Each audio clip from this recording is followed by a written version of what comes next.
आप सभी को मेरा श्री गौरी शंकर सीताराम राधे श्याम। श्री गौरी शंकर दरबार में मैं सुयश अग्रवाल आप सभी का स्वागत करता हूं। सभी को प्रणाम, नमस्कार और प्रेम भरे हृदय से वंदन। तो आज मैं आपको एक ऐसे भक्त की कथा सुनाने जा रहा हूं जिसका मतलब खुद मैं भी वर्णन करने में सकुचा रहा हूँ कि किस तरह बताऊँ, किस प्रकार उस कथा को मैं आपको सुनाऊँ। तो सबसे पहले जैसे मैं हर बार की तरह भक्त का नाम और विशेषता पहले ही बता देता हूँ, तो इस बार भी पहले ही बता देता हूँ। एक ऐसा भक्त जिसकी मतलब अपने आप में महावीर और भगवान का परम भक्त, जिसकी वीरता इतनी प्रबल कि उसको मारने के लिए स्वयं भगवान श्री कृष्ण जी को ही बाण में स्थापित होना पड़ा, यानी कि तीर में बैठना पड़ा। अब सोचो आप, जिसको मारने के लिए स्वयं भगवान श्री कृष्ण जी बाण में आ जाएं, उसकी वीरता कैसी होगी। और दूसरी बात, वीरता की तो बात ये रही, और भक्त कैसा कि जिसके लिए कड़ाही के खौलते हुए तेल को भी भगवान ने शीतल कर दिया, ठंडा कर दिया। तो कथा इतनी ज़्यादा प्रसिद्ध भी नहीं है और ऐसी बात भी नहीं है कि कोई जानता ना हो। हाँ, सब इस बात से जानते हैं कि कढ़ाई में खौलते हुए तेल में उस भक्त को डाला गया था, उसके लिए भगवान ने उस तेल को शीतल कर दिया था। तो ऐसा भक्त एक ही है जिसका नाम है बालक भक्त सुधनवा। जी हाँ, तो इस वीडियो में आप भक्त सुधनवा की ही कथा को सुनेंगे। अब देखिए, बालक भी कह सकते हैं और नहीं भी कह सकते, क्योंकि बाल्य अवस्था से वे ऊपर उठ चुके हैं, थोड़े से बड़े हो गए हैं और बिल्कुल यौवन अवस्था आई भी नहीं है।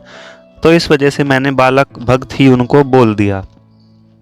अब देखिए होता क्या है, हो सकता है वीडियो थोड़ा लंबा हो जाए पर अब जो भी है मैं कोशिश करूंगा कि संक्षिप्त में ही सारी कथा आपको सुना सकूं, और पता नहीं किस प्रकार से सुना पाऊंगा मैं, बस आप समझिएगा धीरे धीरे। पांडवों का अश्वमेध यज्ञ का आयोजन होता है, यानी कि अश्वमेध यज्ञ आपको पता ही होगा, भगवान श्री राम जी ने भी किया था। जब लवकुश वाला सीन हुआ था, लवकुश ने भगवान का घोड़ा पकड़ लिया था। तो अश्वमेध यज्ञ में होता क्या है कि जो यज्ञ करवा रहा होता है उसके पास एक अश्व होता है जो पूरे संसार का चक्कर लगा करके आता है। अब जो उस और मतलब उस जिस राज्य में भी वो घोड़ा जाता है, उस राजा को यदि घोड़ा पकड़ने की इच्छा हो तो जो अश्वमेध यज्ञ करा रहा है उससे युद्ध करना पड़ता है। यदि युद्ध में वो जीत गया तो घोड़ा उसका, नहीं तो पराजय हुई तो वो घोड़ा अपनी आगे की यात्रा पर बढ़ जाएगा। तो जैसा कि आपको लवकुश वाला तो पता ही होगा कथा, और लवकुश ने भी भगवान का घोड़ा पकड़ लिया था, उनसे कोई जीत पाया ही नहीं था। स्वयं लक्ष्मण जी, भरत जी और शत्रुघ्न जी भी नहीं जीत पाए थे। तो ऐसे ही यहाँ पर अब ये वही कथा है। अब देखो, पांडवों को अश्वमेध यज्ञ करना है तो उनका घोड़ा अपनी यात्रा पर चल चुका है। अब एक राज्य आता है जिसका नाम है चंपकपुरी। वहाँ के राजा जिनका नाम हंसध्वज भगवान के बड़े भक्त। अब देखिए होता क्या है, हंसध्वज जबकि भगवान के बड़े भक्त हैं, उनको पता चलता है कि पांडवों का घोड़ा हमारे राज्य में आया है। तो वो सोचते हैं कि मेरा बड़ा सौभाग्य है, इसी बहाने आज साकार रूप से प्रकट सच्चिदानंद घन भगवान श्री त्रिभुवन मोहन कृष्ण जी के दर्शन होंगे, मैं अपने इन नेत्रों को सफल करूंगा। वो सोचते हैं कि मैंने सुना है उनका सौंदर्य अतुलनीय है, उनके चरित्र विचित्र हैं, आज रणांगण में उनके चरण दर्शन करके जन्म जीवन को सार्थक करूंगा। तो अपने सेनापति को आज्ञा देते हैं कि देखो, मैं वृद्धावस्था तक पहुंच गया हूं, लेकिन अब तक अपनी आंखों से भगवान श्री कृष्ण के दर्शन नहीं कर पाया हूं। तो मेरे सारे वीर युद्ध करने के लिए यात्रा करें, मैं अभी रण क्षेत्र में चलता हूं। अब भैया घोड़े के पीछे पीछे महावीर अर्जुन अपने दिव्य अस्त्र शस्त्रों से सुसज्जित होकर प्रद्युम्न वीरों सहित अश्व की रक्षा के लिए पीछे पीछे चल रहे हैं। प्रद्युम्न यानी भगवान कृष्ण के पोते थे, शायद, मुझे कंफर्म पता नहीं है। तो राजा हंसध्वज ने के दूतों ने ये बात सुन करके अपना भैया रण की तैयारी करी और भगवान के दर्शन की प्रबल भावना से रण क्षेत्र की ओर प्रस्थान किया। अब देखिए चंपकपुरी की एक खास बात क्या थी, विशेषता क्या थी। वैसे तो राजा हंसध्वज बड़े ही धर्मात्मा, प्रजापालक, शूरवीर और भगवान के बड़े अच्छे भक्त थे, मैं पहले ही बता चुका हूँ। लेकिन राज्य में एक विशेषता यह थी कि राजघराने के पुरुषों सहित, यानी कि राजा के खुद के दरबार का कोई उसका पुत्र या भाई या जो भी हो, मतलब राज्य से जो जुड़ा हुआ हो राजा से, वो भी पुरुष और सारी प्रजा, उन सभी के सहित सारे पुरुष एक पत्नी व्रत का पालन करने वाले थे और देश के सभी नर नारी भगवान के परम भक्त थे, यानी कि चंपकपुरी के। अब एक पत्नी व्रत यानी कि मैं सिर्फ अपनी पत्नी की ही तरफ देखूंगा, यानी कि पर स्त्री का स्पर्श या फिर कुदृष्टि से देखना वहाँ पर नहीं होता एक पत्नी व्रत में। तो भैया राज्य में नौकरी के लिए भी यदि कोई बाहर से आदमी आता तो राजा सबसे पहले उससे यही कहते कि देखो, एक तो तुम भगवान में प्रेम करने वाले होने चाहिए, भगवान की भक्ति करने वाले होने चाहिए और एक पत्नी व्रत का पालन करने वाले होने चाहिए, यानी कि अपनी एक ही पत्नी में प्रेम करने वाले तुम होने चाहिए, तभी मैं अपने राज्य में, अपने घर में तुमको स्थान दे सकता हूँ, यानी कि नौकर रूप में रख सकता हूँ। तो इस प्रकार अधिकारी और प्रजा सभी का जीवन धर्म और सदाचार पर अवलंबित था और यदि बाई चांस किसी संयोगवश या फिर मजबूरीवश पर स्त्री का स्पर्श या कुछ और हो जाए तो वह मजबूरी ही हो सकती थी, वरना खुद जानबूझ करके कोई भी चंपकपुरी राज्य में पर स्त्री की तरफ आंख उठाकर देखता भी नहीं था। भैया भगवत भक्त, रणवीर और दीनों पर दया करके उन्हें दान देने वाले एक पत्नी व्रती, सद्बुद्धि युक्त और प्रिय बोलने वाले वे राजा थे। तो राजा की आज्ञा पाकर सभी वीर अर्जुन के साथ लोहा लेने को तैयार हो गए। अब घोड़ा पकड़ लिया गया, यानी कि अब युद्ध होगा और वो भी किससे होगा? प्रद्युम्न से होगा, महावीर अर्जुन से होगा, जिसने महाभारत का युद्ध भी लड़ लिया है। और वहाँ पर क्या था कि पंडित राजगुरु थे उस राज्य के, जिनका नाम था ऋषिवर शंख। तो उनके द्वारा एक मतलब ढिंडोरा से पिटवा दिया गया कि इस समय तक सभी योद्धा युद्ध क्षेत्र में उपस्थित हो जाएं, जो ठीक समय पर नहीं पहुंचेगा वह उबलते हुए तेल के कड़ाहे में डलवा दिया जाएगा। एक बात और कहलवा दी गई कि यह आज्ञा राजा के पोते, पुत्र और भ्राताओं पर समान रूप से लागू होगी। तो भैया अब राजा के सभी सेना नायक, मंत्री, भ्राता और सुबल, सुरत, सम और सुदर्शन और सुधनवा नाम के चारों पुत्र रण क्षेत्र की ओर चल दिए। यानी कि राजा के 5 पुत्र थे, जिसमें से 4 थे सुबल, सुरत, सम और सुदर्शन, और 5वें का नाम था भक्तराज सुधनवा, जिनकी हम यह कथा कर रहे हैं, यानी कि मैं बता रहा हूँ, आप लोग सुन रहे हैं। अब सबसे छोटे राजकुमार का नाम सुधनवा था, यानी कि ये सबसे छोटे थे उम्र में। तो वीर सुधनवा अपनी जननी से आज्ञा मांगने के लिए गया और वहाँ पहुंचकर माता के चरणों में सिर झुकाकर प्रणाम करके कहने लगा कि माँ, आज सौभाग्य से प्रसिद्ध वीर अर्जुन से युद्ध करने के लिए जा रहा हूँ। तो वीर माता भगवान की परम भक्त थी। उन्हें पता था कि इस बार रण से पुत्र का वापस लौटना कठिन है, क्योंकि जानती थी अर्जुन तो अर्जुन है भैया, बिल्कुल रण कौशल में वो तो पारंगत है, अर्जुन से कौन ही लड़ सकता है। तो कहती थी कि तेरे प्रतापी पिता ने आज तक रण में बड़े बड़े वीरों पर विजय प्राप्त की है, परंतु कंस हंता भगवान श्री कृष्ण के दर्शन उन्हें अब तक नहीं हुए हैं। तो वो कहती हैं, आज हे पुत्र, तू हम लोगों को उन श्री कृष्ण के दर्शन कराने वाला बन जा। तू आज वही कर्म कर जिससे भगवान श्री कृष्ण प्रसन्न हो। तेरे बड़े भाग्य हैं जो आज तू श्री कृष्ण को अपने इन नेत्रों से देख सकेगा। अब देखो, अब देखो बात क्या है कि घोड़े की आगवानी के लिए यानी कि रक्षा के लिए वहाँ पर भगवान तो आए ही नहीं है। वो अपना जहाँ पर यज्ञ होना है वहीं पर ठहर गए होंगे। उन्होंने अर्जुन और प्रद्युम्न आदि और भी कई सारे वीर पांडव सेना के उनको साथ भेजा है। तो अब दिक्कत ये आई कि भैया दर्शन करने हैं तो भगवान का होना तो जरूरी है ना। जब भगवान ही नहीं है तो वहाँ दर्शन क्या करेंगे। घोड़ा पकड़ लिया गया, युद्ध की तैयारी हो चुकी है।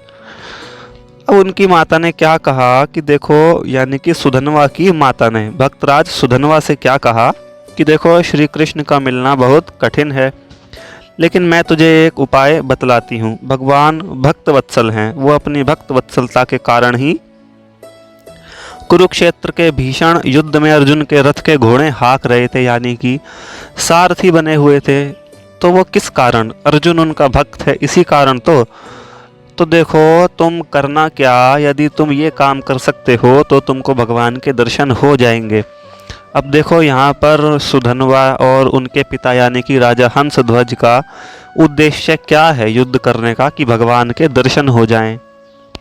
ये उद्देश्य नहीं है कि हम अर्जुन को जीत लें, प्रद्युम्न को जीत लें, घोड़ा पकड़ लें, यज्ञ ना करने दें, युद्ध करें। तो ये फालतू का युद्ध नहीं कर रहे हैं। वे जानते हैं अर्जुन भगवान के परम भक्त हैं, और यदि भगवान के दर्शनों की इच्छा ना होती या दर्शन पहले हो चुके होते या कुछ भी होता तो वो घोड़ा पकड़ते ही नहीं। भाई अर्जुन से कौन बेकारी फालतू पंगे ले कि घोड़ा पकड़ लूँ जी मैं, तो ऐसे थोड़ी है। तो वो भगवान के दर्शनों की इच्छा के कारण ऐसा कर रहे हैं। तो उनकी माता ने उनको उपाय बताया कि भाई जब भगवान है नहीं तो अब उन्हें बुलाया कैसे जाए। उनकी माता ने कहा देख तू एक काम करियो, वे अर्जुन की रक्षा के लिए जरूर आ सकते हैं। तो उनकी माता बोली कि वो अर्जुन की रक्षा के लिए जरूर आ सकते हैं और आएंगे। तो उपाय ये है कि यदि तू अर्जुन को रण में छका सका, यानी कि व्याकुल कर सका, अपने से नीचा दिखा सका, तू अर्जुन पर भारी पड़ने लग गया, तो अर्जुन 100% भगवान को याद करेगा और उसकी याद पर भगवान जरूर आएंगे। तो उसकी माता कहती है कि मैंने सुना है भगवान कृष्ण अपने भक्त को किसी भी प्रकार छोड़ते नहीं हैं, और अर्जुन भगवान के भक्त हैं। तो जब अर्जुन भगवान को बुलाएंगे तो वे अवश्य आएंगे, और अवश्य आएंगे तो तुमको भगवान के दर्शन हो जाएंगे। माता कहती हैं बेटा आज ये काम जरूर करना है, अपने इन नेत्रों को सफल करके ही आइयो। और मुझे पता है अब तू आएगा ही नहीं, ये तेरे आखिरी दर्शन है, क्योंकि अर्जुन से और भगवान कृष्ण से कौन ही युद्ध कर सकता है भला। तो माता ने कहा जा मैं तुझे आशीर्वाद देती हूँ, अपनी जीवन यात्रा को सफल कर। उसकी माता कहती है संसार में उन्हीं माताओं को रोना पड़ता है जिनके पुत्र पौत्र भगवान श्री हरि की ओर नहीं जाते, उनको नहीं भजते, वरना जो भगवान हरि के चरणों में उनके सामने अपने प्राण दे देते हैं, उनके माताओं के लिए क्या विषाद, क्या दुख। तो ऐसे ही मेरे को याद आ गई एक दिन माता सुमित्रा जी ने भी अपने प्रिय पुत्र लक्ष्मण जी को यही उपदेश दिया था, पुत्रवती जुबती जगजोई रघुपति भक्तु जासु सुत होई, कि माता तो वही धन्य है जिसका सुत रघुपति की भक्ति करता है, यानी कि भगवान की भक्ति ही सर्वोपरि है। उसकी माता यही उपदेश देती है कि देखो एक तरीका यही है, तुम यदि अर्जुन को परास्त कर सको अपने रण विद्या से, बाण कौशल से, अपने युद्ध चातुरी से, अर्जुन को किसी भी प्रकार तुम व्याकुल कर दो, तो वो जरूर 100% यह निश्चित है कि भगवान को बुलाएगा, और भगवान को बुलाएगा तो भगवान को आना पड़ेगा, तो तुमको भगवान के दर्शन हो जाएंगे। माता जी के सदुपदेश सुन करके वीर सुधनवा, तो अपनी माता जी के ऐसे सदुपदेश सुन करके वीर सुधनवा ने अपनी माता को संतोष कराते हुए कहा कि माता आपकी आज्ञा अनुसार युद्ध में प्रवृत्त होकर के जी जान से लड़कर आज हरि को देख कर ही आऊँगा, यदि आया तो। और यदि श्री कृष्ण से आज मैं विमुख हो गया, आज उनके दर्शन नहीं हुए, तो ना तेरे पेट से पैदा हुआ कहाऊँगा और ना तुझे सदगति प्राप्त होगी, जा ये तुझे मेरा वचन है। धन्य हो ऐसे वीर। तो अपनी माता को प्रणाम करके वीर भक्त सुधनवा जी चल पड़ते हैं। तो अपनी माता जी को फिर साष्टांग दंडवत प्रणाम करके वीर सुधनवा अपनी कुबला से अनुमति लेकर के, यानी कि उनकी बहन का नाम था कुबला, उनसे अनुमति लेकर के उत्साह प्राप्त करके सुधनवा जी अपनी सती पत्नी प्रभावती के पास गए। वो पहले से ही दीपक युक्त सुवर्ण की थाल में चंदन कपूर लिए आरती उतारने को दरवाजे पर ही खड़ी थी। तो वो खड़ी थी तो मैं संक्षिप्त में ही बता देता हूँ। उनके बीच अनेकों प्रकार के प्रश्न उत्तर हुए, यानी कि उनकी पत्नी देवी कुछ उनसे कह रही होंगी और वीर सुधनवा जी उनसे कुछ कह रहे होंगे। तो इसी बीच वार्तालाप में उन्हें कुछ देरी हो जाती है और जो समय वहाँ के पंडित राजगुरु यानी कि ऋषिवर शंख, जिनका नाम है मैंने आपको नाम बताया था पहले, उनके द्वारा जो समय बताया गया है कि इस समय तक उपस्थित होना है, उस समय तक वीर सुधनवा जी किसी कारणवश, मतलब कारण तो यही है कि वो पत्नी देवी से बात करने में थोड़ा विलंब हो जाता है उनको, तो उस समय तक उपस्थित नहीं हो पाते हैं। तो भैया अपना जब बात ख़त्म होती है तो युद्ध के लिए रथ पर सवार होकर चलते हैं। अब युद्ध क्षेत्र में वीरों के दल इकट्ठे हो रहे हैं। चारों ओर रणधुंदुभि शंख ध्वनि हो रही है। चारों कुमार और समस्त सेना नायकों ने आकर महाराज हंसध्वज का अभिवादन किया, यानी कि हंसध्वज के चारों पुत्र और जितने भी पूरी वीर सेनापति जो सब थे सब। अब परंतु वीर श्रेष्ठ राजकुमार सुधनवा भी नहीं पहुंचे। महाराज ने सेनापति से कहा कि क्या बात है, मैं सुधनवा को नहीं देख रहा हूँ, उसने इतनी देरी कैसे की? क्या वह मेरी कठिन आज्ञा को भूल गया? उसने बड़ा बुरा किया। अब कुछ सैनिक जाएं और उसे मतलब लेकर के आएं, अब और क्या कर सकते हैं भैया। कठिन राज आज्ञा को पाकर के कुछ सिपाही चले। अब भैया राजा के सिपाही भी चाहते तो नहीं थे कि ऐसा हो कि सुधनवा जी को कढ़ाई में डलवाया जाए। अब भैया सिपाही चाहते तो नहीं थे कि ऐसा हो, क्योंकि सुधनवा जी सभी के प्रिय थे, लेकिन अब क्या करते। तो कठिन कर्तव्य उन सिपाहियों को अपना पालन करना पड़ा कि राजा के सिपाही का कर्तव्य क्या है कि राजा कैसी भी आज्ञा दे भाई, पालन तो करना ही है। तो सुधनवा जी उन लोगों को रास्ते में ही मिले। उन्होंने सारी बात सुधनवा जी को बताई। सुधनवा जी ने कहा चलो पहले पिताजी के पास चलता हूँ। चरणों में पहुँच करके अत्यंत विनय से प्रणाम किया और देरी होने का सारा कारण सुना दिया कि जी मैं अपनी पत्नी से बात कर रहा था।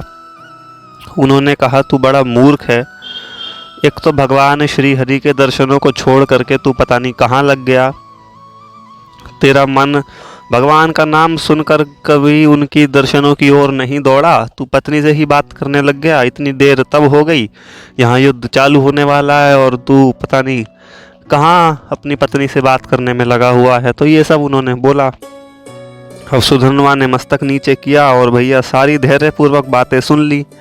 अब जो है सो है, जो किया है वो सुनना तो पड़ेगा ही, अब क्या कहें। तो भैया वही बात है, उसी आयोजन में मतलब जो ढिंढोरा पिटवाया था उसमें कहा गया था कि आज्ञा राजा के पुत्रों, भाइयों और मतलब सैनिकों के लिए, सिपाहियों के लिए, सेनापतियों के लिए समान रूप से पालित होगी। तो मंत्री को आज्ञा दे दी गई कि सुधनवा को उबलते हुए तेल के कढ़ाई में डाल दो। मंत्री को बड़ा खेद है कि भैया खुद ही अपने हाथों से ऐसा कैसे किया जाए, परंतु कोई उपाय नहीं।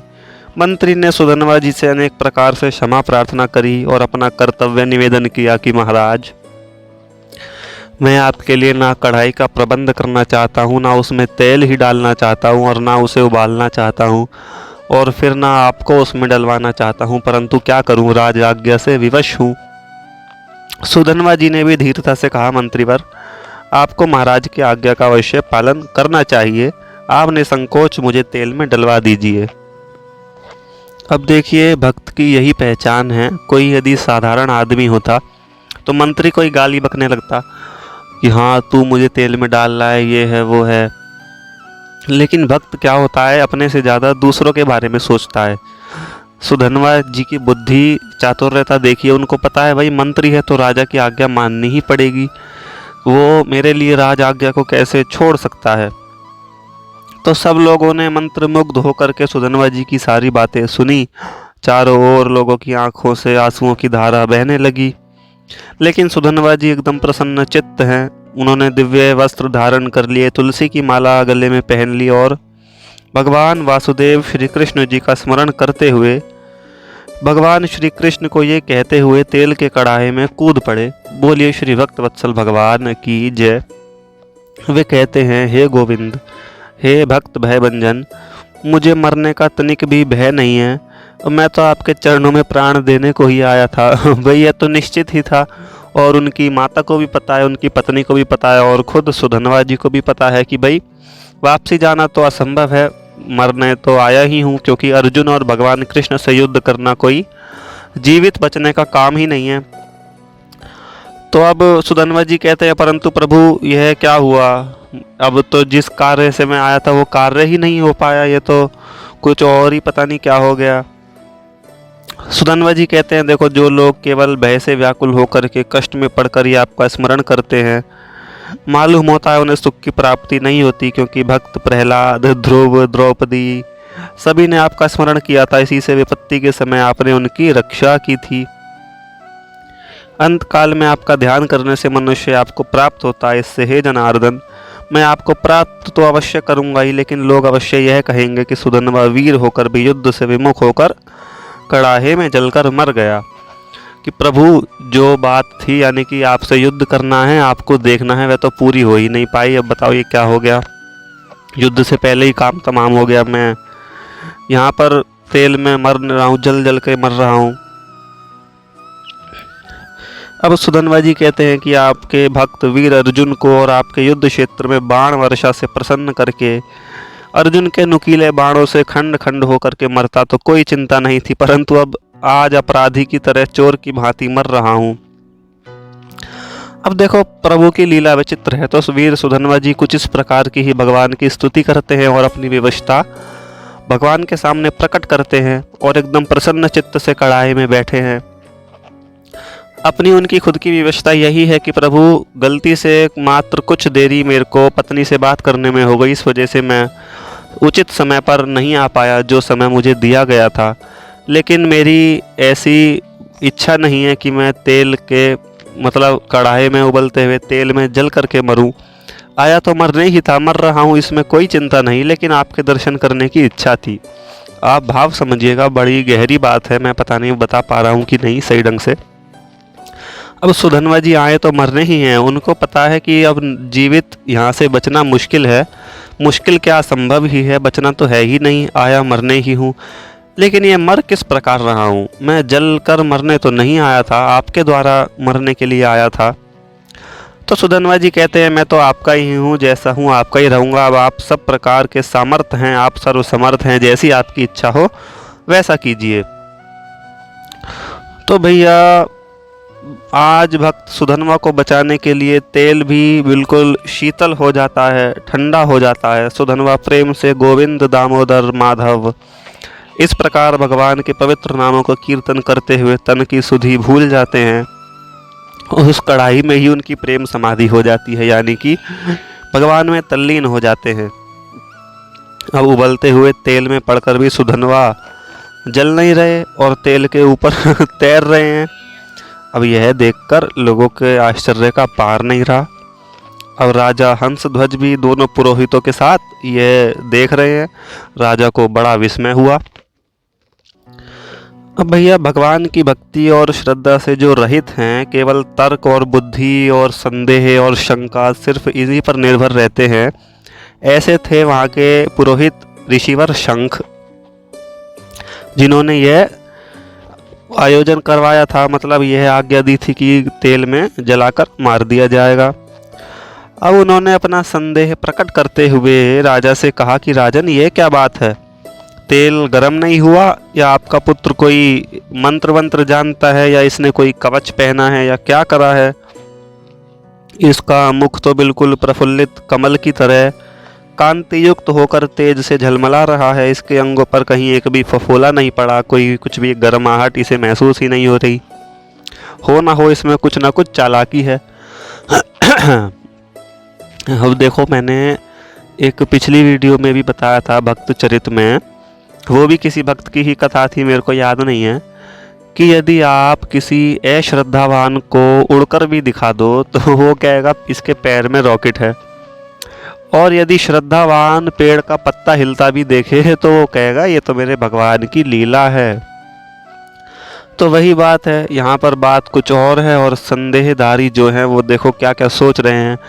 यहाँ पर लीला भगवान की है, भला उबलते हुए तेल में कोई क्यों नहीं जलेगा, लेकिन इनका ध्यान भगवान में था सुधनवा जी का, तो इसी कारण वे नहीं जल रहे थे। अब भैया वो ब्राह्मण महाराज सोचे हो ना हो इसमें कुछ चालाकी जरूर है, यदि तेल वास्तव में गर्म होता तो ऐसा कैसे हो सकता है कि ये जले ना। अब बताओ भाई, उस धर्म शास्त्रज्ञ ब्राह्मण को कैसे समझाएं कि प्रभु तो सारी प्रकृति के स्वामी हैं, उनके तो संकल्प मात्र से ही असंभव संभव हो जाता है। एक मानस में दोहा भी आता है, मस्कही करही बिरंची प्रभु अजय मसकते हीन। वो राई को पहाड़ बना दें भाई और वो पहाड़ को राई कर दें, उनका क्या जा रहा है, संकल्प मात्र की देरी है।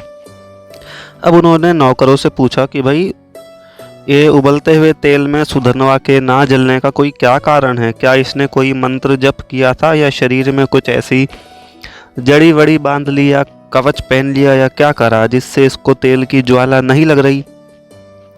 नौकरों ने नम्रता से कहा, मुनिवर हमने तो राजकुमार को कोई भी मंत्र जपते या औषध बांधते कुछ करते हुए नहीं देखा। उन्होंने कहा, लेकिन हाँ, कुमार बड़ी दीनता से महामती भगवान श्री कृष्ण जी का स्मरण कर रहे थे। अब भैया एक बात याद आई, यस्य स्मरण मात्रेण मुच्यते योनि संकटात, जिसके स्मरण मात्र से जीव मुक्त हो जाता है, जन्म मरण के संकट से छूट जाता है, फिर उसका मतलब खोलता हुआ तेल क्या बिगाड़ लेगा। बात वही आकर के बार बार टिकती है, श्रद्धा और विश्वास पर, भगवान पर विश्वास होना चाहिए। फिर देखो क्या क्या होता है। तो नौकरों ने कहा कि देखो सुधनवा के तो अब भी होठ फड़क रहे हैं, वो कैसे भगवान श्री कृष्ण के नाम का निरंतर स्मरण कर रहे हैं। अब भैया शंख से रहा नहीं गया, यानी कि वो जो राजपुरोहित शंख हैं चंपकपुरी के, उन्होंने तेल की परीक्षा के लिए कढ़ाई में एक नारियल डलवाया। उबलते हुए तेल में नारियल पड़ते ही तड़ाक से फूटा और उसके 2 टुकड़े हो गए, नारियल फूट करके बाहर।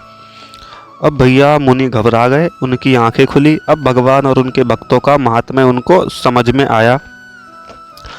अब इस कृत्य से उनका सारा अज्ञान दूर हो गया। अब आप समझिएगा ध्यान से, कहते हैं ना जैसी संगत वैसी रंगत। यदि आप नास्तिकों के साथ रहेंगे तो प्रवृत्ति वैसी ही होती चली जाएगी, और यदि आप भक्तों के संतों के संग करेंगे तो प्रवृत्ति वैसी हो जाएगी।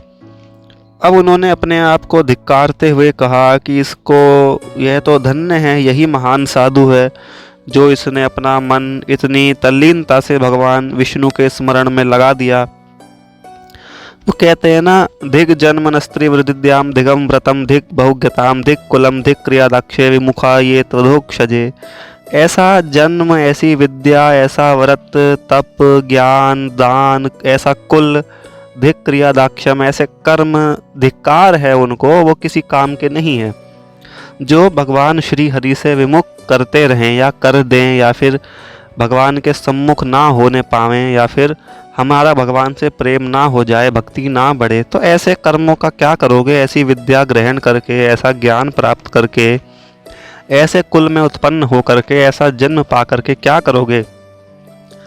तो वही बात हुई, मुनिवर शंख की आंखें खुली। उनका आंखें खुली का मतलब है अज्ञान की आंखें बंद हो गईं, ज्ञान चक्षु उनके खुले और भगवान का महात्म्य, भगवान के भक्तों का महात्म्य उनको मतलब समझ में आया।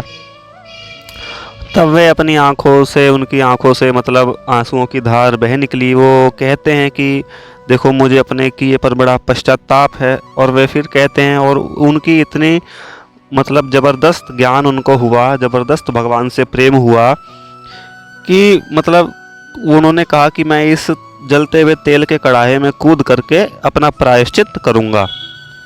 मतलब उन्हें अपने कर्म पर इतनी ग्लानि हुई, उनके सारे संसार बंधन उसी क्षण टूट गए जब उन्होंने वह नारियल वाली बात देखी कि हाँ भाई, अब तो यह सच में ही भगवान के स्मरण की शक्ति है। इतना कह करके मुनि कूद के तेल के कढ़ाई में गिर जाते हैं। लेकिन भक्त सुधनवा की शुभ भावना से उबलता हुआ तेल उनके लिए भी शीतल हो जाता है। मुनि ने सुधन्वा को छाती से लगा करके गदगद कंठ से होकर के कहा, प्रिय कुमार, तुम महान साधु श्रेष्ठ हो, तुम ही क्षत्रिय वीर हो, तुम धन्य हो। मैं तो असाधु ब्राह्मण हूँ, मुझ मूर्ख ने तुम सरी के भक्त को उबलते हुए तेल में गिरवाया, बताओ। मैं समझ गया संसार में उसी मूल को संताप, अभाव, दुखों की प्राप्ति होती है जो भगवान श्री कृष्ण का स्मरण नहीं करता, वरना जो भाग्यवान पुरुष सर्वकाम फलदाता भगवान श्री गोविंद का स्मरण करता है वह तो तीनों तापों से सर्वथा छूट ही जाता है। तो इसमें कौन सी आश्चर्य की बात है। वे कहते हैं, अग्नि में इतनी शक्ति कहाँ है जो तुम जैसे परम वैष्णव भक्त को जला सके। तो अब देखिए भक्त की संगत। जो तेल वीर भक्त सुधनवा के लिए शीतल था, अब वह उन्हीं की शक्ति से उस मुनिवर शंख के लिए भी शीतल हो गया। यानी कि भगवान की लीला देखिए, मुनिवर कढ़ाई में कूद जाते हैं, उसके बाद भी वह जलते नहीं हैं, वह भी सुधनवा की तरह उस तेल में ही ऊपर ऊपर तैरते रहते हैं। उनके शरीर पर भी उस अग्नि की मतलब उबलते हुए तेल की ज्वाला उनको नहीं लगती। तो बस वही बात है। अब वे कहते हैं, पवित्र राजकुमार, हे वत्स, उठ खड़ा हो, तेल से बाहर निकल, अपने पिता, चारों बड़े भाई, अपनी सारी सेना को पवित्र कर, साथ ही मेरा भी उद्धार कर। हे वीर, भगवान श्री कृष्ण जिस अपने भक्त अर्जुन का सारथीपन करते हैं, उस अर्जुन के साथ रणांगण में यथा योग्य युद्ध कर। अब आगे बढ़। तो मुनि के साथ सुधन्वा जी बाहर निकल करके पिता के पास आते हैं। मुनि ने सुधन्वा के भक्ति भाव और अमित प्रभाव की राजा के सामने बहुत प्रशंसा करी। राजा ने भी अपने पुत्र को हृदय से लगा लिया। अब राजन का देखो यह भाव नहीं था कि वो सच में ही तेल के कढ़ाई में डलवा दे। मैंने आपको पहले ही बताया, राजा हंसध्वज पहले ही भगवान के बहुत बड़े भक्त थे, लेकिन उन्होंने अपनी जब वचन निकाल दिया मुंह से कि यह आज्ञा राजा के भाई, पुत्र और सगे संबंधियों पर भी लागू होगी, तो उनको मतलब अपनी बात से विवश होकर के सुधन्वा के साथ ऐसा करना पड़ा। मजबूरी में तेल के कढ़ाई में डलवाना पड़ा, वरना राजा की ऐसी कोई मतलब मनोदशा थी नहीं कि कर सकें। तो भैया पित्र आज्ञा प्राप्त करके सुधन्वा रथ पर सवार हुए, तुरंत युद्ध स्थल में जा पहुंचे। अब देखिए यहाँ से बड़ी विचित्र लीला भगवान की शुरू हो रही है। आप ध्यान से समझिएगा। मैंने आपको दो बातें बताई थी कथा के शुरुआत में कि इसमें भगवान के दो कर्म आएंगे बड़े सुंदर सुंदर। एक तो यही कि भगवान उबलते हुए तेल को शीतल कर देते हैं, और एक ऐसी वीरता का प्रमाण कि जिसको मारने के लिए स्वयं भगवान कृष्ण को ही तीर में बैठना पड़े, आना पड़े, स्थापित होना पड़े। तो अब देखिए ऐसा मतलब भक्ति और वीरता का समागम वीर सुधन्वा जी में था। तो भक्ति की पराकाष्ठा तो आपने देख ली, अब वीरता की सुनिए क्या क्या होता है। तो भैया वाद्यों और रथों की, घोड़ों की, हाथियों की गर्जना से पृथ्वी कांप उठी। भीषण युद्ध शुरू हुआ। पांडवों की ओर से महावीर अर्जुन और उनके नेतृत्व में अपार सेना सहित प्रद्युम्न, कर्णपुत्र, वृषकेतु, कृतवर्मा, सात्यकी, अनुशाल्व, ये सब पांडवों की सेना के प्रसिद्ध वीरों के नाम हैं। तो भैया श्री कृष्ण भक्त वीर क्षत्रिय कुमार सुधन्वा जी ने क्रमशः पहले वृषकेतु, फिर प्रद्युम्न जी, फिर कृतवर्मा, फिर सात्यकी और अनुशाल्व आदि सभी वीरों को पराजय प्रदान कर दी। अब उस महासंग्राम में सबको हार मानकर या घायल होकर या मूर्छित होकर कुछ भी मान लो, रण क्षेत्र से हट जाने के लिए सुधन्वा ने मजबूर कर दिया, उनको बाध्य होना पड़ा। वो कहते हैं ना कि भक्त के सामने दुनिया झुकती है, लेकिन थोड़ा सा सब्र होना चाहिए, भगवान पर विश्वास होना चाहिए। अब कोई कहे हम तो वैसे ही झुक रहे हैं, हम तो वैसे ही इसको मानते हैं। अरे नहीं भाई, ये दुनिया की मजबूरी हो जाती है, तुमको भक्त की माननी पड़ेगी, वो क्योंकि भगवान का है। तो जहाँ तक कि खुद महाराज प्रद्युम्न जी को, जो खुद ही भगवान के कृष्ण जी के पुत्र हैं, नहीं शायद पोते थे, मुझे कन्फर्म नहीं पता, उन तक को मजबूर होना पड़ा कि सुधन्वा के सामने से हट जाएं, यानी कि युद्ध में पराजय मिली। अब भैया बात आती अंत में स्वयं अर्जुन सामने आए। अब दोनों ही ओर भगवान के अनन्य भक्त और अजय योद्धा। फर्क सिर्फ इतना ही है कि अर्जुन बड़े बड़े युद्ध के अनुभवी हैं, वीर हैं, मतलब महाभारत वो कर चुके हैं, चूँकि यह महाभारत के बाद की बात है। और सुधनवा अभी नवीन रणबांकुरे यानी कि नए नए आए हैं, उनके पहला ही युद्ध है ये और उन्होंने पहले कभी युद्ध नहीं किया। अब देखिए होता क्या है, अर्जुन को अपनी भक्ति और वीरता का कुछ थोड़ा दर्प है, यानी कि दर्प मतलब आप समझ गए होंगे, थोड़ा सा अभिमान स्वरूप। और सुधनवा जी बिल्कुल मतलब भगवान के भरोसे पर हैं। तो आज सबसे बड़ी बात भगवान यह दिखला देना चाहते हैं कि यदि अर्जुन के साथ भगवान कृष्ण खुद सहायक ना हो तो अर्जुन एक बालक से भी हार सकते हैं। तो भैया अर्जुन सुधनवा से कहते हैं, अब देखो क्या होता है, भगवान इसी प्रकार अभिमान दूर करते हैं। यदि उनके भक्त में किसी भी प्रकार का अभिमान आ जाए तो भगवान उसको अवश्य दूर कर देते हैं, चाहे वो किसी के भी माध्यम से करें। तो आज वही बात है, भगवान को सबसे पहले अभिमान उनका दूर करना है, यानी अर्जुन का। तो अर्जुन और सुधनवा आमने सामने हुए।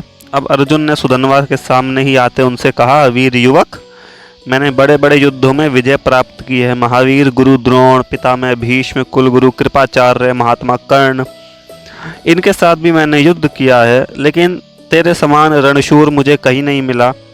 मुझे तुझे देखकर जितना आश्चर्य हुआ उतना और कहीं नहीं हुआ। अब सुधनवा जी चुटकी लेते हुए कहते हैं, वीरवर, पहले के युद्धों में क्या था ना कि आपके परम हितकारी भगवान कृष्ण आपके साथ थे, लेकिन आज नहीं है, आप कृष्ण विहीन हैं, तो इसी से आपको आश्चर्य हो रहा है। तो बताओ आपको कृष्ण ने कैसे त्याग दिया, या आप मुझसे युद्ध करने में समर्थ हैं भी या नहीं, पहले ये जान लो। तो सुधनवा के वचन सुनकर अर्जुन क्रोधित हो जाते हैं और उन पर बाण वर्षा शुरू कर देते हैं। अब सुधनवा जी हंसते हुए बात की बात में उनके सारे दिव्य बाणों को काट डालते हैं।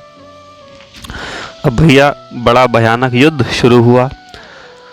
अर्जुन ने अपनी सारी कुशलता से काम लिया, यानी मतलब पूरी अपनी युद्ध नीति जो रण कुशलता होती है वो अपनी सारी आजमा करके देख ली, लेकिन सुधनवा के सामने एक नहीं चली। अब वीर भक्त बालक सुधनवा की युद्ध निपुणता और उसकी मतलब अनवरत बाण वर्षा यानी निरंतर, अर्जुन घबरा उठे। भैया वो तो जान ही नहीं पाए कि ये कौन है, कहाँ से आया, ये हो क्या रहा है, ये मेरे से ज़्यादा इतना युद्ध निपुण कैसे हो गया। अब चूंकि उस समय भगवान कृष्ण उनके सारथी नहीं थे, कोई साधारण व्यक्ति ही था, तो सारथी तो उनका बेहोश होकर के गिर पड़ा। यह देखकर सुधनवा जी हंसते हुए कहते हैं, पार्थ, आप मेरे बाणों से घायल हो गए हैं। आज आपका पुरुषार्थ कहाँ चला गया वीरवर, आपने अपने सर्वज्ञ सारथी को छोड़कर बदले में साधारण सारथी की नियुक्ति कर बड़ी भूल की है। आप मेरे सामने युद्ध में गिर पड़े हैं, अतएव शीघ्र अपने कृष्ण नामक सारथी का स्मरण कीजिए। देखिए कितनी मतलब वीरता की बात है, कितनी कुशलता की बात है। सुधनवा जी की माता ने इनको यही आज्ञा दी थी कि यदि तू अर्जुन को युद्ध में पराजित कर देगा तभी भगवान कृष्ण तेरे सामने आएंगे, वरना तो अर्जुन ही बहुत है, वो खुद ही सारा युद्ध संभाल लेगा। तो भगवान के दर्शन करने का एकमात्र उपाय ये है कि अर्जुन को युद्ध में पराजित कर दियो। तो आज वही बात हुई। सुधनवा जी ने इतनी वीरता से काम लिया, अपनी युद्ध निपुणता इतनी अच्छी दिखाई कि वीरवर अर्जुन को भी परास्त कर दिया। अर्जुन घबरा गए और सुधनवा जी ने एक बात और बोली कि आज आप बड़ी भूल करके आए हैं, जो भगवान कृष्ण को सारथी पद से हटा करके एक साधारण व्यक्ति को सारथी के रूप में लाए हैं। अब भैया यदि भगवान ने कही भी होगी तो अर्जुन ने मना कर दिया होगा कि महाराज आप रहने दीजिए, मैं किसी और को सारथी बना कर ले चलूँगा। वही बात है ना, अभिमान अपना अपना होता है, भगवान कभी न कभी दूर करते ही हैं। तो भैया अर्जुन ने अब बिल्कुल ही कैसे मना कर दें कि मैं तुमसे युद्ध नहीं कर सकता, तो धीरे धीरे फिर से धनुष उठाया अपना और युद्ध करना शुरू किया। और मन ही मन अब क्या किया कि अपने प्राणाधार भगवान श्री कृष्ण का स्मरण करना शुरू किया। तो स्मरण करने की ही देर थी, जैसा कि सुधनवा जी की माता ने भी कहा था कि अर्जुन के स्मरण करते ही भगवान आ पहुँचेंगे। तुरंत भगवान श्री कृष्ण रथ पर आ बैठते हैं। बोलिए श्री भक्त वत्सल भगवान की जय। अब भगवान वासुदेव को समागत देख करके अर्जुन और सुधनवा दोनों ने ही प्रणाम किया। तो अर्जुन को तो खुशी होना स्वाभाविक ही है, परंतु आज सुधनवा के खुशी का रंग कुछ दूसरा ही है। जिस कार्य के लिए अपने माता पिता की आज्ञा ली है, अपनी पत्नी से इतनी लंबी बातचीत करी है, जिस कार्य के लिए उनका रण में शुभागमन हुआ है, वह शुभ कार्य तो अब संपन्न हुआ है। इसी कार्य के लिए तो अर्जुन को उन्होंने छकाया है युद्ध में, यानी कि परास्त किया है, पराजित किया है, व्याकुल किया है। अब भैया भगवान की दिव्य रूप माधुरी और उनकी अतुलनीय भक्त वत्सलता को देखकर सुधन्वा जी कृतार्थ हो जाते हैं और भगवान के रूप का ही दर्शन निरंतर करने लग जाते हैं। युद्ध रुक जाता है, मतलब थोड़ी देर के लिए सुधन्वा जी धनुष छोड़ देते हैं, बाण छोड़ देते हैं और भगवान को देखते रहते हैं। वे कहते हैं, हे गोविंद, अर्जुन के लिए पधारने वाले आपके दर्शन मैंने कर लिया। हे केशव, मुझे आपकी सर्वव्यापकता का अनुभव हो गया। अब इशारे से भगवान के प्रति गूढ़ शब्दों में इतना सा कहकर मुस्कुराते हुए सुधन्वा जी अर्जुन से कहते हैं कि हे पार्थ, आपके सारथी श्री कृष्ण आ गए हैं। अब तो आप मुझ पर विजय प्राप्त करने के लिए कोई प्रतिज्ञा करिए। तो सुधन्वा की ललकार सुन करके अर्जुन ने 3 बाण निकालकर प्रतिज्ञा करते हुए कहा कि इन तीनों बाणों से तेरे सुंदर मस्तक को मैं काट दूंगा। यदि मैं ऐसा नहीं कर सका तो मेरे पूर्वज पुण्यहीन होकर के नरक में गिर पड़े, और ये मेरा वचन सर्वथा सत्य है, इसमें कोई भी मिथ्या नहीं है। तो इतना सुनकर के सुधन्वा ने भी अपने हाथ उठा करके घोषणा करी कि भगवान कृष्ण के मैं सम्मुख हूँ और उन्हीं के सम्मुख ही मैं आपके तीनों बाणों को काट डालूंगा। यदि ऐसा ना कर सकूं तो मुझे घोर गति की प्राप्ति हो। अब दोनों ओर ही भैया बिल्कुल विरोधी प्रतिज्ञाएं हो गई। दोनों ही महावीर और भगवान के अनन्य भक्त। अब दोनों ओर की सेना के सभी वीर, समस्त देवता, ऋषिगण, मुनिगण इस आश्चर्य को देखने के लिए ललायित हो उठे। अब देखो होता क्या है, अर्जुन का कुछ नहीं बिगड़ा, वो कहे कि भैया केशव आप जानो। सुधन्वा जी का भी कुछ नहीं बिगड़ा, वो कहे नारायण आप जानो। पसीने आ गए भगवान को कि अब मैं करूं तो करूं क्या। पसीने आ गए से मेरा मतलब है, देखो गलत आशय मत समझना, श्री भगवान तो सर्व सामर्थ हैं, वो तो सभी कुछ कर सकते हैं। मतलब एक तरीके से आप कल्पना करो कि अब 3 बाण में सुधन्वा को मारना भी है और 3 में वो मरना भी नहीं चाहिए। तो सोचो आप कैसी सिस्टम बैठाना पड़ेगा, कैसी भगवान को लीला रचनी पड़ेगी। अब भगवान विचार में पड़ जाते हैं, सोच में पड़ जाते हैं कि भाई करूं क्या। अर्जुन ने कहा है कि इन तीनों बाणों में मैं तुझे मार दूंगा। सुधन्वा ने कहा है कि इन तीनों बाणों को मैं काट डालूंगा। तो अब 3 बाण के अंदर ही सुधन्वा को मारना भी है और इन तीनों बाणों से वो मरना भी नहीं चाहिए। तो अब सोचो आप कैसी स्थिति उत्पन्न हो गई भगवान को। तो अब यही होता है, भगवान कहते हैं अर्जुन से कि भाई तुमने सुधन्वा का पुरुषार्थ देखा, वो कितना बड़ा वीर है। अब तुमने मुझसे बिना पूछे ही ऐसी कठिन प्रतिज्ञा करके अच्छा काम नहीं किया। अब बताओ क्या करूं, मैं क्या करूं और तुम क्या करोगे। तुमने 3 बाण की प्रतिज्ञा ले ली और उसने भी प्रतिज्ञा 3 ही बाण की ली है कि इन तीनों को मैं काट डालूंगा। तो बताओ क्या होगा। और भगवान साफ कह देते हैं कि उसकी प्रतिज्ञा में ज़्यादा बल है, क्योंकि उसका पुण्य इतना ज़बरदस्त है। और वो किस चीज़ का मैं आपको बताऊं, जो मैंने कथा की शुरुआत में बताया था कि चंपकपुरी राज्य में सभी एक पत्नी व्रत का पालन करते थे। तो भगवान ने कहा कि वो शुरुआत से ही पूर्णतः एक पत्नी व्रत का पालन करता है और इसमें तुम और मैं तो खुद ही बहुत पीछे हैं। तो भैया उसकी प्रतिज्ञा में ज़्यादा बल है। तो अब ऐसी स्थिति में बताओ क्या ही हो सकता है। अब भैया अर्जुन कहते हैं कि भैया भगवान मैं क्या करूं, अब जब आप आए हो तो मुझे क्या भय है, जो है अब सो आप जानो। सुधन्वा जी कहते हैं भगवान मैं क्या करूं, आप आए हो तो आप जानो। भगवान कहते हैं हाँ ये बात सही है, तुम दोनों अपने अपने करते रहो, फंस मैं गया बीच में। तो ये बात होती है। सुधन्वा जी ने साफ कहा कि देखो आज आप अपने भक्त की रक्षा कीजिए, लेकिन स्मरण रहे मैं भी आपका ही दास हूँ, आपको मेरी भी बात माननी पड़ेगी, जाननी पड़ेगी और मेरी प्रतिज्ञा की भी रक्षा करनी पड़ेगी। अब भैया भगवान ने आज्ञा दी कि चलो अर्जुन को पहला बाण चलाओ, अब जो है सो होगा देखा जाएगा। अब यह तो निश्चित है कि 2 बाण तो कटने ही हैं, क्योंकि पहले में ही वो सुधनवा मर जाएगा तो बात फिर तो सुधनवा की प्रतिज्ञा रह जाएगी, और यदि 3 में नहीं मरा तो अर्जुन की रह जाएगी। तो देखो कैसी विकट स्थिति उत्पन्न हो गई है। तो 3 के अंदर मारना भी है और 3 के अंदर मरना भी नहीं है, तो वही बात हुई। तो पहले 2 तो कटना ही है, बात अब आएगी तीसरे पर। तो भगवान ने आज्ञा दी कि चलो पहला चलाओ।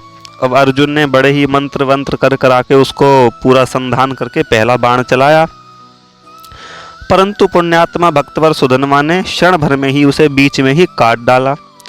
अब राजा हंसध्वज बड़े प्रसन्न हो गए कि वाह, देखो देवता आश्चर्य में डूब गए कि अर्जुन का बाण काट दिया। अब भगवान ने सुधनवा के बल पौरुष की, प्राण रक्षा की बड़ी प्रशंसा करी अर्जुन के सामने ही। भगवान कहते हैं चलो दूसरा बाण संधान करो। भगवान ने आज्ञा दी, चलाओ दूसरा बाण। अब देखते हैं क्या होता है। सुधनवा ने कहा, हे गोविंद, धन्य है आपकी लीला, पर याद रहे मैं भी आपका ही भक्त हूँ, आपको मेरी प्रतिज्ञा माननी पड़ेगी। भगवान सोचे फिर वही बात, तुम दोनों अपना आपस में भैया कुछ भी प्रतिज्ञा करते रहो, बीच में मुझे फंसा दो। भगवान ने कहा चलाओ दूसरा बाण। अब देखो क्या होता है। तो अर्जुन का बिल्कुल प्रलयकारी भयानक बाण चला, परंतु वीर सुधनवा ने अपने प्रबल पुरुषार्थ से उसको भी बीच में काट डाला।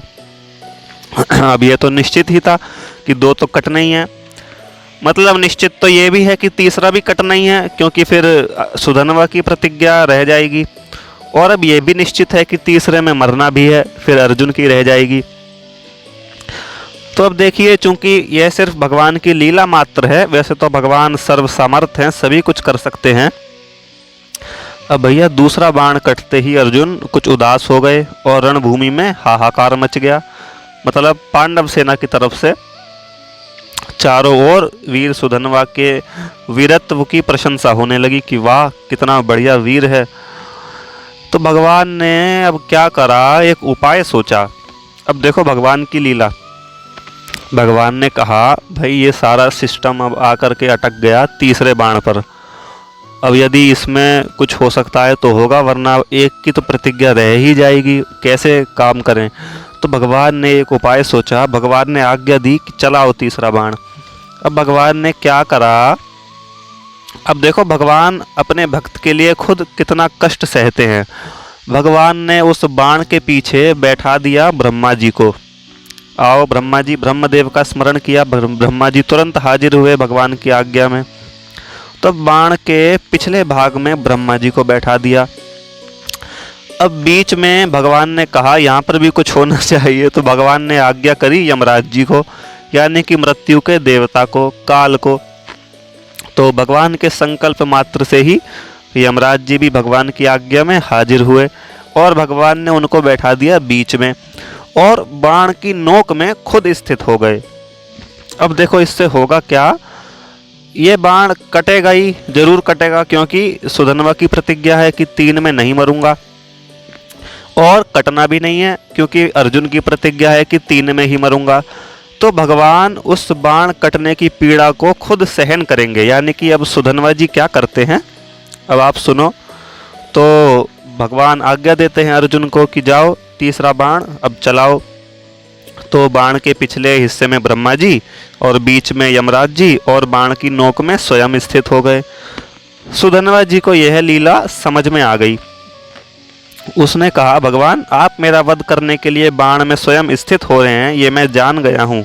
आइए मुझे रणभूमि में अपने चरणों का आश्रय देकर कृतार्थ कीजिए, आपका स्वागत है, मैं तो यही चाहता था, इससे बड़ा सौभाग्य और मेरे लिए कौन सा होगा। तो सुधनवा जी कहते हैं सावधान अर्जुन, श्री कृष्ण की कृपा से मैं आपके इस बाण को अवश्य ही काट डालूंगा। अर्जुन का बाण चला, परंतु वीरवर सुधनवा जी ने श्री कृष्ण का जप करते हुए उसे तुरंत ही उसे काट डाला। अब सुधनवा के द्वारा कटे हुए बाण का आधा भाग तो पृथ्वी पर गिर पड़ा, यानी कि आगे का, और इस बाण के कटते ही भैया सारा भूमंडल कांप गया, क्योंकि स्वयं उसमें भगवान श्री कृष्ण स्थापित हैं। अब चूंकि भगवान को पता था कि बाण कटना ही है, तो भगवान ने उसके पीछे ब्रह्मा जी को और बीच में यमराज जी को बैठा दिया था।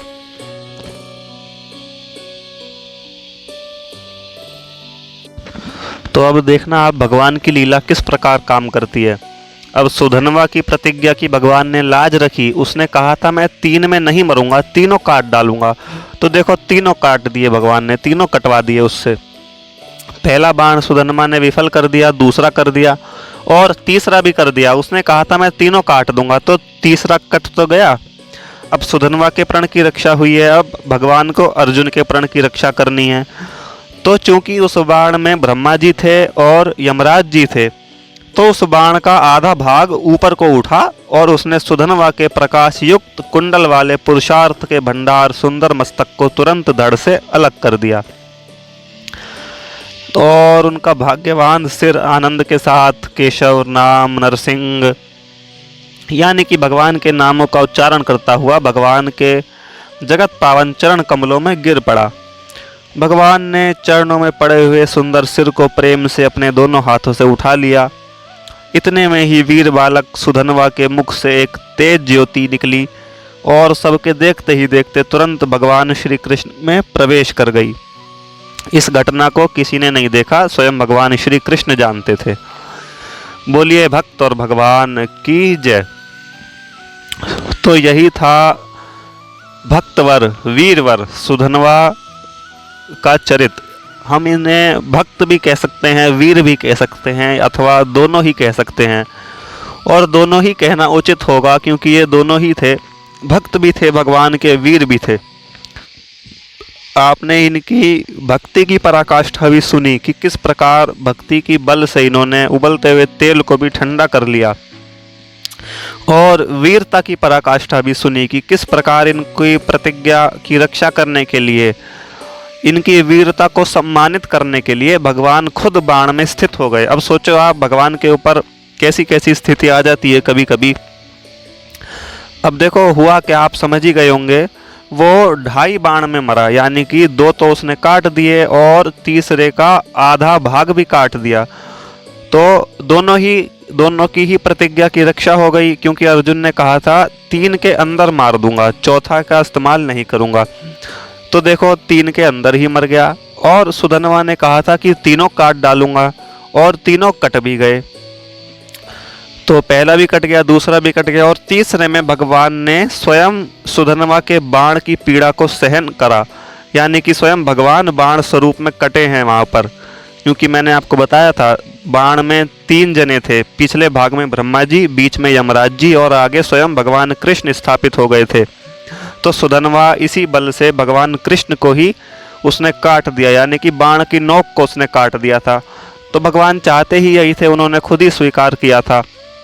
तो इससे क्या हुआ कि तीनों बाण कट भी गए और 3 के अंदर ही सुधनवा जी की मृत्यु भी हो गई। तो चलिए, सुधनवा जी का चरित्र इतना ही था। शायद वीडियो ज़्यादा ही लंबी हो गई। फिर मिलते हैं किसी और ऐसे ही भक्त चरित्र के साथ। सभी को आनंद मंगल सहित श्री गौरी शंकर सीताराम, राधे श्याम।